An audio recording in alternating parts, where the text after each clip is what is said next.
जय Hind. Welcome to today exam classes. दोस्तों आज के इस करंट अफेयर्स की क्लास में हम 1 जून से लेकर 10 जून 2023 तक जो भी राष्ट्रीय और अंतर्राष्ट्रीय करंट अफेयर्स के क्वेश्चन आंसर बने थे उन सभी क्वेश्चन आंसर को इस वीडियो में रिवीजन करेंगे।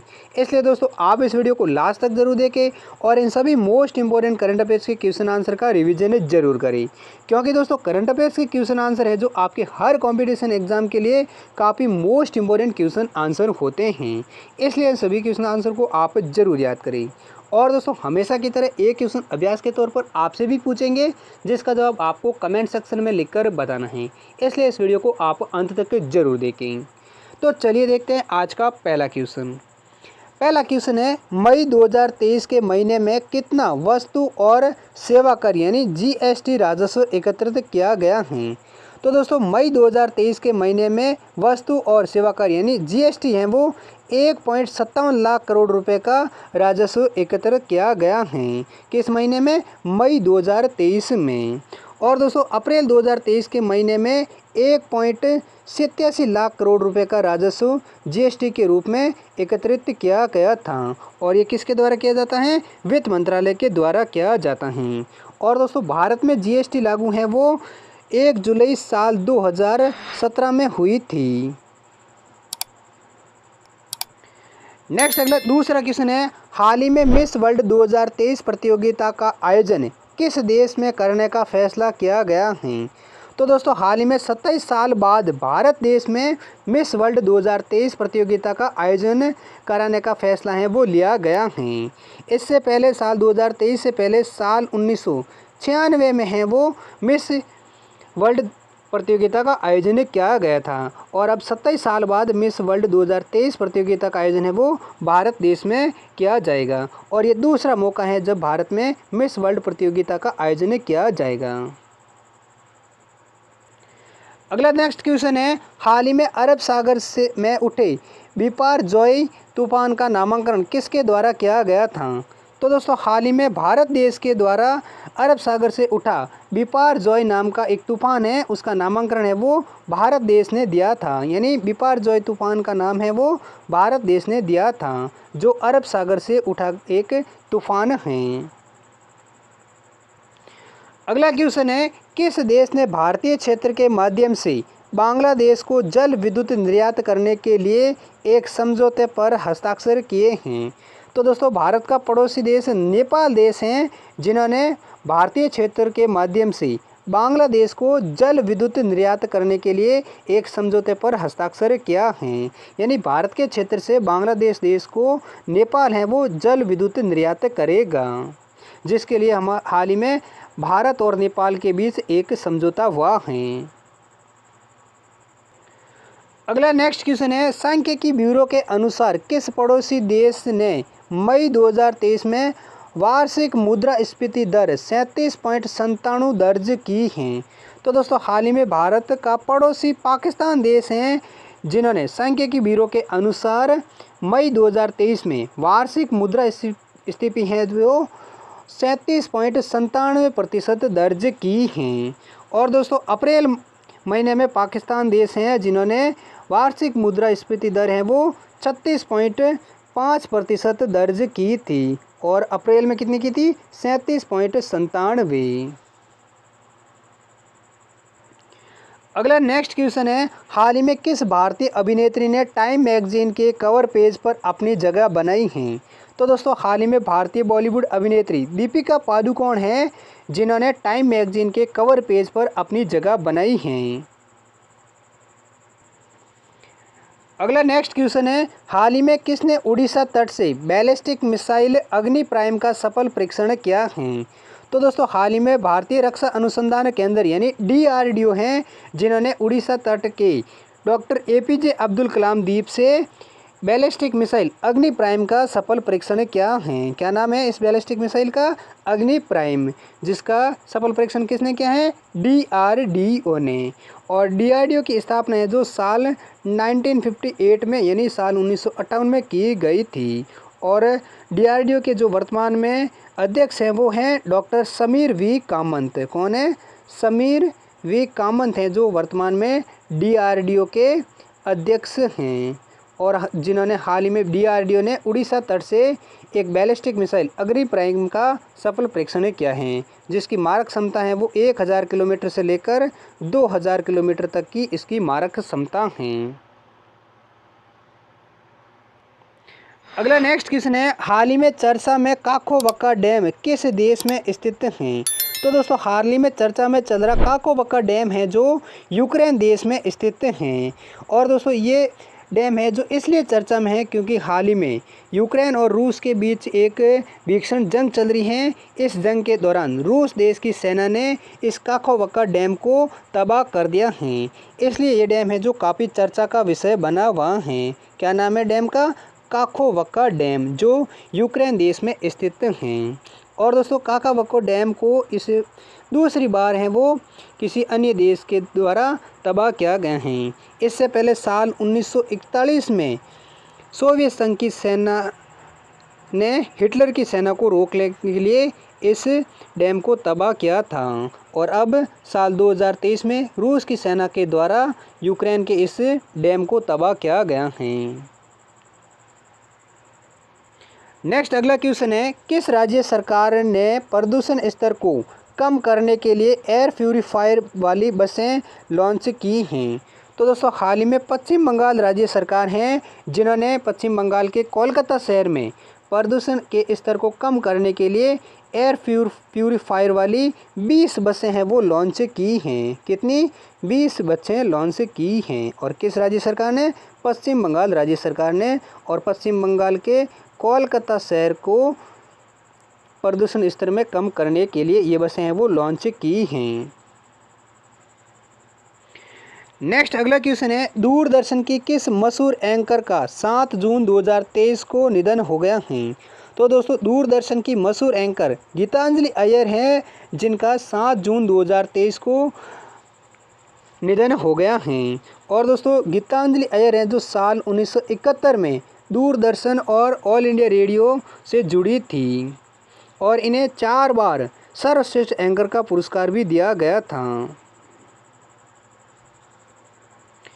नेक्स्ट अगला क्वेश्चन है, सबसे सक्रिय ज्वालामुखी में से कौन सी ज्वालामुखी 7 जून से फटना शुरू हुई हैं?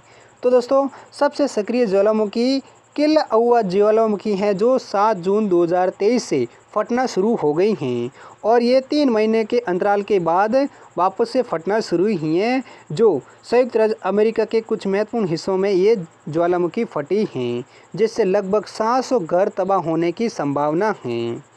और दोस्तों दुनिया में इंडोनेशिया देश हैं जहां पर सबसे अधिक सक्रिय ज्वालामुखी हैं, लेकिन हाल ही में सबसे ज़्यादा सक्रिय रहने वाली ज्वालामुखी किलउआ नाम की एक ज्वालामुखी हैं वो 7 जून से वापस से फटना शुरू हो गई हैं। नेक्स्ट अगला क्वेश्चन है, भारत और किस देश की नौसेनाएं एकता अभ्यास के 6ठे संस्करण में भाग ले रही हैं? तो दोस्तों भारत और मालदीव देश की नौसेनाएं हैं जो एकता अभ्यास के 6ठे संस्करण में भाग ले रही हैं। और दोस्तों एकता अभ्यास है जो भारत और मालदीव देश की नौसेनाओं के बीच है वो 4 जून से लेकर 3 जुलाई तक ये मालदीव में ये अभ्यास है वो आयोजित किया जाएगा। कहाँ पर? मालदीव में। और कब से कब तक? 4 जून से लेकर 3 जुलाई तक। और इसका 5वां संस्करण है वो 3 अक्टूबर 2022 तक आयोजित किया गया था, जो 5 सितंबर को शुरू हुआ था। नेक्स्ट अगला क्वेश्चन है, हाल ही में आरबीआई ने रेपो रेट को कितने प्रतिशत पर अपरिवर्तित रखने का फैसला किया है? तो दोस्तों हाल ही में भारतीय रिजर्व बैंक है जिन्होंने 2023 में रेपो रेट को 6.50% पर अपरिवर्तित रखने का फैसला किया है। नेक्स्ट अगला क्वेश्चन है, WTC यानी वर्ल्ड क्रिकेट टेस्ट फाइनल 2023 में शतक जड़ने वाले पहले बल्लेबाज कौन बने हैं? तो दोस्तों ऑस्ट्रेलिया के मुख्य बल्लेबाज ट्रेविस हेड है जो WTC यानी वर्ल्ड क्रिकेट टेस्ट फाइनल में सबसे पहले शतक लगाने वाले बल्लेबाज बने हैं। और दूसरा शतक है वो स्टीव स्मिथ है जो ऑस्ट्रेलिया के बल्लेबाज उन्होंने लगाया है। पहला किसने लगाया था? ट्रेविस हेड ने। और दूसरा किसने लगाया? स्टीव स्मिथ ने। और ये फाइनल मुकाबला है जो भारत और ऑस्ट्रेलिया के बीच इंग्लैंड के ओवल के मैदान में ये मैच है वो खेला जा रहा है, जिसका आज यानी 9 जून को तीसरा दिन है और 10 जून को चौथा दिन खेला जाएगा। नेक्स्ट क्वेश्चन है, किस देशों को संयुक्त राष्ट्र सुरक्षा परिषद में 2 साल के कार्यकाल के लिए चुना गया है? तो दोस्तों हाल ही में 5 देश हैं जिनको संयुक्त राष्ट्र सुरक्षा परिषद में 2 साल के कार्यकाल के लिए चुना गया है। और ये 5 देश कौन कौन से हैं? वो हैं Algeria, Guyana, Sierra Leone, Slovenia और दक्षिण कोरिया, जिनको हाल ही में संयुक्त राष्ट्र सुरक्षा परिषद के 2 साल के कार्यकाल के लिए चुना गया है। और ये किसके द्वारा? संयुक्त राष्ट्र महासभा के द्वारा चुने गए हैं, जिनको 2 साल के लिए चुना गया है। और दोस्तों संयुक्त राष्ट्र सुरक्षा परिषद के 5 स्थायी सदस्य देश हैं, वो हैं ब्रिटेन, चीन, फ्रांस, रूस और संयुक्त राज्य अमेरिका। और अभी 5 और देश हैं जिनको 2 साल के कार्यकाल के लिए चुना गया है।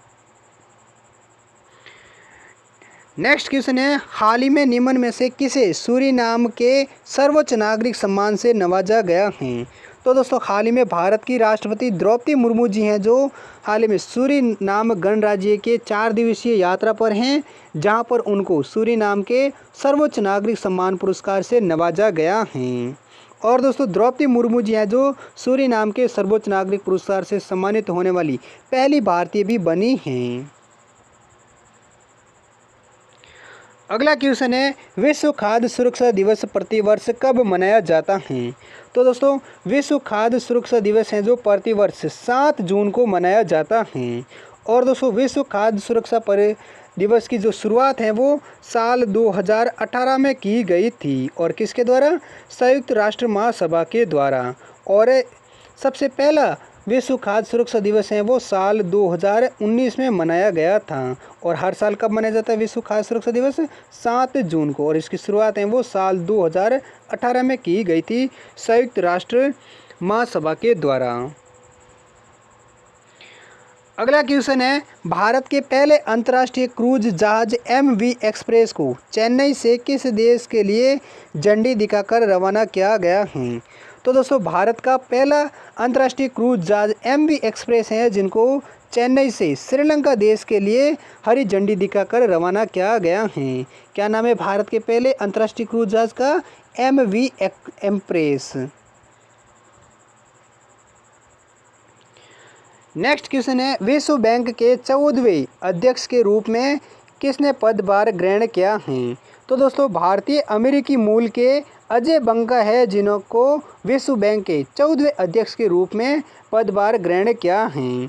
और दोस्तों अजय बंगा है जो विश्व बैंक के अध्यक्ष पद का संभालने वाले पहले भारतीय अमेरिकी भी बने हैं, जिनको राष्ट्रपति अमेरिका के जो बाइडेन हैं उन्होंने इस पद के लिए नामित किया गया था।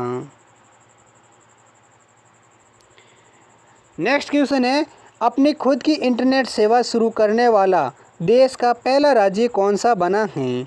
तो दोस्तों केरल राज्य है जो अपनी एक खुद की इंटरनेट सेवा शुरू करने वाला देश का पहले राज्य बना है, जो 1 Gbps की स्पीड से द्वारा ये नेटवर्क को दिया जाएगा। और इस नेटवर्क का नाम है वो KFON रखा गया है। अगला क्वेश्चन है, असम में 1450 करोड़ रुपए की 4 रोड परियोजनाओं का उद्घाटन किसने किया था? तो दोस्तों हाल ही में केंद्रीय सड़क परिवहन और राजमार्ग मंत्री नितिन गडकरी जी हैं, जिन्होंने असम में 1450 करोड़ रुपए की लागत से 4 रोड परियोजनाओं का उद्घाटन है वो किया गया था। अगला क्वेश्चन है, विश्व पर्यावरण दिवस प्रतिवर्ष कब मनाया जाता है? तो दोस्तों विश्व पर्यावरण दिवस है जो हर साल 5 जून को मनाया जाता है। और दोस्तों 5 जून 2023 को इस बार 50वां विश्व पर्यावरण दिवस है वो मनाया गया था। और 50वें विश्व पर्यावरण दिवस की इस बार जो थीम थी वो थी beat plastic pollution.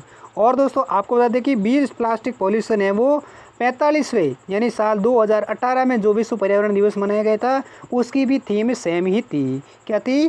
Beat plastic pollution. और दोस्तों विश्व पर्यावरण दिवस की जो शुरुआत है जो 15 जून साल 1972 में की गई थी। और हर साल 5 जून को विश्व पर्यावरण दिवस है वो मनाया जाता है। नेक्स्ट क्वेश्चन है, हाल ही में विश्व साइकिल दिवस कब मनाया गया है? तो दोस्तों हाल ही में विश्व साइकिल दिवस है वो 3 जून 2023 को मनाया गया था। और दोस्तों विश्व साइकिल दिवस की जो शुरुआत है वो संयुक्त राष्ट्र महासभा के द्वारा साल 2018 में इसकी शुरुआत की गई थी। और इस बार विश्व साइकिल दिवस 2023 की जो थीम थी वो थी सतत भविष्य के लिए एक साथ सवारी। अगला क्वेश्चन है, भारतीय भूवैज्ञानिक सर्वेक्षण के नए महानिदेशक कौन बने हैं? तो दोस्तों जनार्दन प्रसाद हैं जो हाल ही में भारतीय भूवैज्ञानिक सर्वेक्षण के नए महानिदेशक बने हैं। अगला नेक्स्ट क्वेश्चन है, चीन के विरोध के बीच अमेरिका और किस देश ने व्यापार समझौते पर हस्ताक्षर किए हैं? तो दोस्तों हाल ही में चीन देश के विरोध के बाद भी अमेरिका और ताइवान देश हैं जिन्होंने एक व्यापार समझौते पर हस्ताक्षर किए हैं। और दोस्तों चीन और ताइवान है वो साल 1949 में एक गृह युद्ध के बाद दोनों देश हैं वो अलग हो गए थे, जिसके चलते अब चीन है जो ताइवान और अमेरिका के व्यापार समझौते का विरोध कर रहे हैं, लेकिन अमेरिका और ताइवान देश ने फिर भी व्यापार समझौते पर हस्ताक्षर किए हैं। अगला क्वेश्चन है, किस देश के डॉक्टर अब्दुल्ला अल मंडोस को विश्व मौसम विज्ञान संगठन के नए अध्यक्ष चुने गए हैं? तो दोस्तों यूएई यानी संयुक्त अरब अमीरात के वैज्ञानिक डॉक्टर अब्दुल्ला मंडोस हैं जिनको विश्व मौसम विज्ञान संगठन के नए अध्यक्ष चुने गए हैं। और इनको साल 2023 से लेकर साल 2027 यानी 4 साल के लिए इनको विश्व मौसम विज्ञान संगठन के अध्यक्ष चुना गया है। किसको? डॉक्टर अब्दुल्ला अल मंडोस को, जो यूएई देश के एक वैज्ञानिक हैं। और दोस्तों विश्व मौसम विज्ञान संगठन की जो स्थापना है वो 23 मार्च साल 1950 में की गई थी। और इसका हेडक्वार्टर यानी मुख्यालय है वो जेनेवा स्विट्जरलैंड देश में स्थित हैं। अगला क्वेश्चन है, शीर्ष 500 वैश्विक सुपर कंप्यूटिंग सूची में किस भारतीय सुपर कंप्यूटर को 75वें स्थान पर रखा गया है? तो दोस्तों भारत का सुपर कंप्यूटर ऐरावत है जिनको विश्व के 500 सुपर कंप्यूटर की सूची में 75वें स्थान पर रखा गया है। किसको?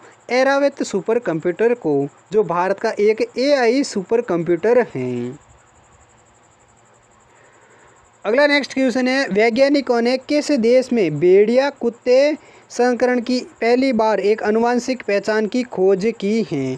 तो दोस्तों हाल ही में भारत देश में वैज्ञानिकों ने भेड़िया कुत्ते संकरण की पहली बार आनुवंशिक पहचान की खोज की है। नेक्स्ट क्वेश्चन है, एनटीसीए द्वारा गठित चीता परियोजना संचालन समिति के अध्यक्ष के रूप में किसे नामित या नियुक्त किया गया है? तो दोस्तों हाल ही में राजेश बंसल है जिनको एनटीसीए यानी नेशनल टाइगर कंजर्वेशन अथॉरिटी के अध्यक्ष के रूप में नियुक्त किया गया है। किसको? राजेश बंसल। अगला नेक्स्ट क्वेश्चन है, अंतर्राष्ट्रीय बुकर पुरस्कार जीतने वाले जॉर्जी गोस्पोडिनोव किस देश से हैं? तो दोस्तों बुल्गारिया देश के जॉर्जी गोस्पोडिनोव है जिन्होंने हाल ही में अंतर्राष्ट्रीय बुकर पुरस्कार 2023 जीता है।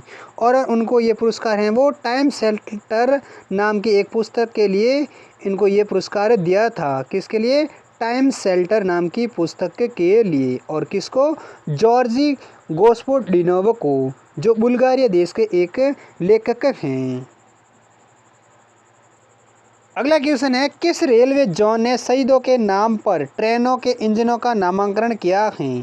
तो दोस्तों हाल ही में उत्तर रेलवे हैं जिन्होंने इंजन पर शहीदों के नाम पर नामांकन किया है। यानी जो ट्रेन के इंजन होते हैं उन्होंने उत्तर रेलवे जोन है जिन्होंने शहीदों के नाम पर इंजनों का नामांकन है वो किया गया था। उसमें से एक इंजन है जिसमें 26/11 मुंबई हमले में शहीद हुए मेजर संदीप उन्नीकृष्णा का नाम भी लिखा गया है। अगला क्वेश्चन है, केंद्र सरकार ने किसे यूको बैंक का एमडी व सीईओ नियुक्त किया गया है? तो दोस्तों हाल ही में अश्विनी कुमार है जिनको हाल ही में केंद्र सरकार ने यूको बैंक का नया एमडी और सीईओ है वो नियुक्त किया गया है। और अश्विनी कुमार है जिन्होंने हाल ही में सीईओ पर सोमा शंकर प्रसाद हैं, उनका स्थान लेंगे। और दोस्तों अश्विनी कुमार हैं जो इससे पहले इंडियन बैंक के कार्यकारी निर्देशक थे और हाल ही में अब इनको यूको बैंक का एमडी और सीईओ नियुक्त केंद्र सरकार ने किया है। अगला क्वेश्चन है, केंद्रीय मंत्रालय ने राष्ट्रीय चिकित्सा उपकरण नीति 2023 का अनावरण किया था। तो दोस्तों हाल ही में स्वास्थ्य और परिवार कल्याण मंत्रालय हैं जिन्होंने राष्ट्रीय चिकित्सा उपकरण 2023 का अनावरण किया है। अगला क्वेश्चन है, डॉक्टर एपीजे अब्दुल कलाम द्वीप से किस मध्यम दूरी की बैलिस्टिक मिसाइल का सफल परीक्षण किया गया है। तो दोस्तों हाल ही में अग्नि फर्स्ट नाम की एक बैलिस्टिक मिसाइल का सफल परीक्षण है वो एपीजे अब्दुल कलाम द्वीप से सामरिक बल कमान के द्वारा किया गया था। किसके द्वारा? सामरिक बल कमान के द्वारा।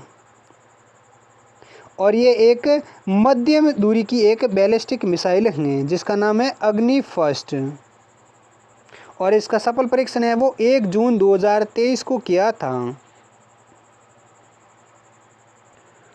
अगला क्वेश्चन है, संघ लोक सेवा आयोग यानी यूपीएससी के सदस्य के रूप में किसे नियुक्त किया गया है। तो दोस्तों विद्युत बिहारी स्वैन है जिनको हाल ही में यूपीएससी के सदस्य के रूप में नियुक्त किया गया है। अगला क्वेश्चन है, भारतीय खाद्य सुरक्षा और मानक प्राधिकरण के राष्ट्रीय प्रशिक्षण केंद्र का उद्घाटन कहाँ किया गया है।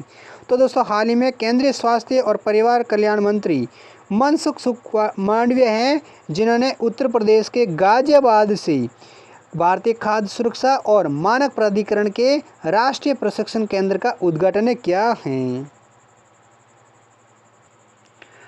अगला क्वेश्चन है, भारत की किस एथलीट ने टी मीटिंग 2023 एथलेटिक्स मीट के बाधा दौड़ इवेंट में गोल्ड मेडल जीता है। तो दोस्तों ज्योति यारा जी हैं जिन्होंने भारत के लिए athlete T meeting 2023 athletics meet के बाधा दौड़ इवेंट में गोल्ड मेडल जीता है। किसने? ज्योति यारा जी ने, जो 23 वर्षीय इस खिलाड़ी ने फाइनल में 13.20 सेकंड में इस जीत को हासिल किया है और कैटेगरी ई में ये हैं वो हासिल किया है। अगला नेक्स्ट क्वेश्चन है, किस पेमेंट गेटवे ने टर्बो यूपीआई सर्विस को लॉन्च किया है। तो दोस्तों हाल ही में रेजर पे हैं पेमेंट गेटवे जिन्होंने हाल में टर्बो यूपीआई सर्विस लॉन्च की हैं। टर्बो यूपीआई सर्विस वो होती हैं जो ग्राहकों को चेकआउट के दौरान किसी थर्ड पार्टी यूपीआई ऐप पर रिडायरेक्ट किए भी नहीं सीधे यूपीआई को भुगतान कर सकते हैं और रेजर पे की स्थापना है जो साल 2013 में की गई थी। अगला नेक्स्ट क्वेश्चन है, जस्टिन ऑगस्टिन जॉर्ज मसिया ने किस उच्च न्यायालय के मुख्य न्यायाधीश के रूप में शपथ ली हैं। तो दोस्तों इस सवाल का जवाब है वो आप कमेंट सेक्शन में लिखकर जरूर बताइए। यानी जस्टिन ऑगस्टिन जॉर्ज मसिया हैं जिन्होंने किस राज्य के उच्च न्यायालय के मुख्य न्यायाधीश के रूप में शपथ ली हैं। ऑप्शन है Allahabad high court, Rajasthan high court और हिमाचल प्रदेश हाई कोर्ट या गुवाहाटी हाई कोर्ट। इन चारों में से कौन सा ऑप्शन सही है वो आप कमेंट सेक्शन में लिखकर जरूर बताइए। अगला क्वेश्चन है, किस देश के किंग नोरोडॉम सियामोनी भारत की अपनी पहली राजकीय यात्रा पर हैं। तो दोस्तों हाल ही में इंडोनेशिया देश के किंग नोरोडॉम सियामोनी हैं जो भारत में अपनी पहली राजकीय यात्रा पर आए थे। इसी प्रकार नेक्स्ट और अंतिम क्वेश्चन है, भारत ने किस टीम को हराकर पुरुष हॉकी जूनियर एशिया कप का खिताब जीता है। तो दोस्तों हाल ही में भारत ने पाकिस्तान देश को 2-1 से हराकर पुरुष हॉकी जूनियर एशिया कप का खिताब जीता है और दोस्तों भारत ने ये चौथी बार पुरुष हॉकी जूनियर एशिया कप का खिताब जीता है और इस बार साल 2023 में भारत ने पाकिस्तान देश को 2-1 से हराकर जूनियर हॉकी एशिया कप का खिताब जीता है। तो दोस्तों ये थे 1 जून से लेकर 10 जून 2023 तक के कुछ मोस्ट इंपोर्टेंट राष्ट्रीय और अंतर्राष्ट्रीय करंट अफेयर्स के क्वेश्चन आंसर। आई होप सभी क्वेश्चन आपको अच्छे से याद हो गए होंगे। अगर याद हो गए तो इस वीडियो को लाइक ज़रूर करें। चैनल पर पहली बार है तो दोस्तों चैनल को भी ज़रूर सब्सक्राइब करें। और दोस्तों इन सभी क्वेश्चनों का PDF है वो आप हमारे टेलीग्राम ग्रुप से डाउनलोड कर सकते हैं, जिसका लिंक आपको हमारी इस वीडियो की डिस्क्रिप्शन में मिल जाएगा, जहां से आप टेलीग्राम ग्रुप को ज्वाइन कर सकते हैं और इन सभी 1 जून से लेकर 10 जून के करंट अफेयर्स के PDF को डाउनलोड कर सकते हैं। और दोस्तों, आप हमें किसी प्रकार का सजेशन देना चाहते हैं, वो भी आप हमें कमेंट सेक्शन में लिखकर ज़रूर बताइए। और दोस्तों, हम मिलते हैं अगली वीडियो के साथ, तब तक के लिए जय हिंद, वंदे मातरम।